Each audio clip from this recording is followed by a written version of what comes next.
Finally टाउको धोएर एकदमै अब त नि रमाइलो भयो आज चाहिँ। तपाईँहरू पनि आउनु होला यहाँनिर यसरी घुम्नु टक्क हान्न क्या दामी रहेछ पुरै नेचर एकदमै प्रकृतिले भरेको पुरै हरियाली वन जङ्गल हाम चराचुरुङ्गीको आवाज एकदमै मन शान्त भयो यहाँ आउँदाखेरि चाहिँ। तपाईँहरू पनि आउनु होला एकदमै मन शान्त बनाएर जानु होला।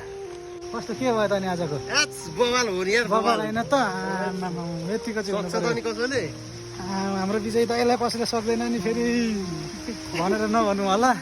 त्यस्तै चाहिँ एकदम रमाइलो भयो गौ नआएको। तपाईँहरूलाई म एउटा चिज देखाउँछु ल मलाई के भएछ भने नि आज किन यहाँ खुट्टामा यहाँनिर जुकाले यहाँ टोकेर यस्तो बनाएछ मलाई चाहिँ जुकाले यहाँनिर जुकाले खाएर हान्नु अहिले हेर त यस्तो भइरहेछ पुरै खुट्टा त कुनै पनि बनाएको यता चाहिँ छैन यो खुट्टामा चाहिँ। अघि आउँदाखेरि चाहिँ अब उकालोबाट अब अहिले फेरि ओह्रालो झर्दैछ।